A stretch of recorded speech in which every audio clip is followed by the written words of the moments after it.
Nah, mengenai BRICS, kita negara berdaulat, negara besar. Negara ini, kalau Anda pernah baca saya nulis di mana di South China Sea, ya, South China Sea. Saya katakan Indonesia is too big to lean to any country. Indonesia terlalu besar untuk berpihak kepada satu negara,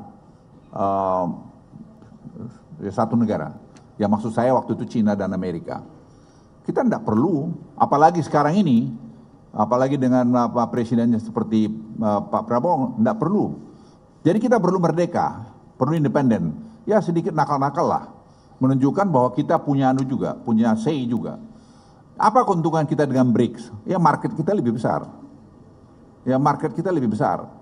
Karena ini masalah kalau kita tidak hati-hati dengan persoalan yang ada di Tiongkok sekarang, dan juga persoalan di mana di Eropa, di mana gas sekarang dari Rusia di stop mereka, itu akan terjadi nanti masalah krisis energi di mana di Eropa, dan dia turunkan ke Cina, dan Cina masalah ekonominya juga sekarang lagi kurang baik, dan Amerika kita uncertainty-nya tinggi karena tarif itu yang belum jelas mau berapa persen dinaikkan oleh Presiden Trump. Jadi kombinasi masalah ini memang betul-betul kami cermatin dengan baik. Jadi itu salah satu tugas Den tadi, memberikan masukan pada Presiden dalam proses pengambilan keputusan.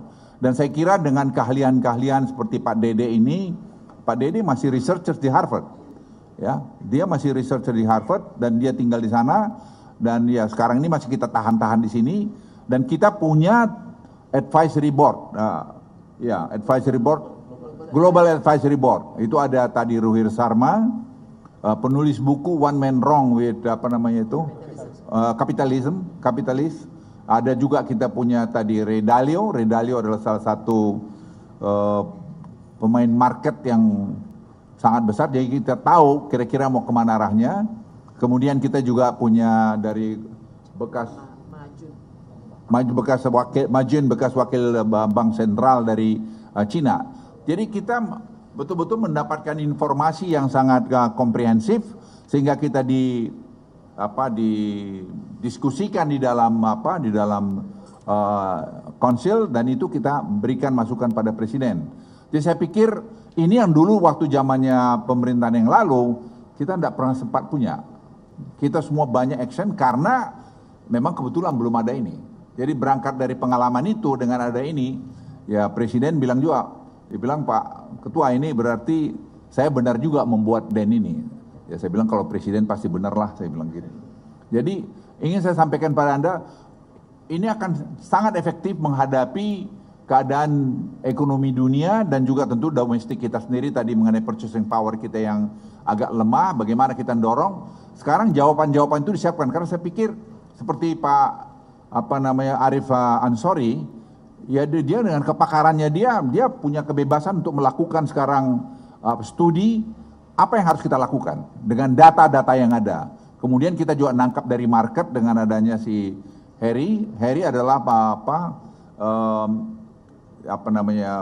di market yang menangkap tadi bagaimana market merespon setiap policy yang kita buat, dan apa yang market tidak suka dengan kita, supaya kita segera respons juga untuk ke depan. Jadi saya pikir kami cukup kredibel menurut saya untuk memberikan respons untuk Indonesia bisa high income country paling tidak 2040, menjadi negara maju mungkin 2050 ke depan. Saya sangat confidence melihat itu karena kita punya hilirisasi, kita punya tadi macam-macam hilirisasi sudah, dan tadi genomic sequencing yang akan dibuat sehingga bibit-bibit kita perbaiki. Kemarin saya juga lapor Presiden, saya beritahu Presiden kita punya kelapa sawit, yieldnya per hektar itu hanya mungkin 1,8 ton, dengan tadi pengayaan, pemurnian bibit di kelapa sawit kita bisa bikin 6 sampai 7, mungkin 8 ton per hektar. Jadi kalau kita punya 16 juta, mungkin kita tetap target kita 100 juta ton per tahun untuk produksi kelapa sawit bisa kita capai, sehingga nanti kebutuhan untuk pangan dan kebutuhan untuk tadi minyak goreng dan kebutuhan ekspor itu masih bisa terpenuhi. Jadi semua kita lihat equilibriumnya.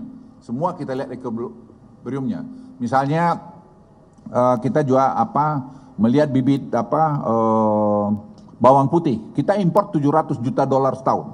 770. Sekarang kalau kita punya bibit sendiri, ya katakan 20% kita bisa penuhi bertahap, karena itu butuh waktu untuk bikin genom itu. Dan genom ini teknologinya sekarang sudah jalan, sudah mulai kita kerjakan, kita bertahap. Misalnya juga kejadian kokoa itu kita butuh 800 juta, kita hanya punya 2 juta, lainnya kita mesti impor. Itu semua uang, dan kualitasnya bukan kualitas yang bagus. Nah sekarang kita akan lahirkan itu semua. Sekarang ungguin nanti wartawan bisa, presiden sudah mau meninjau pusat researchnya itu di herbal itu dan hortikultura di Humbang Hasudutan. Saya minta masih 2 bulan biar kita sempurnakan sebelum nanti presiden ke sana. Jadi kita tidak perlu lagi hanya bilang Thailand aja. Indonesia juga punya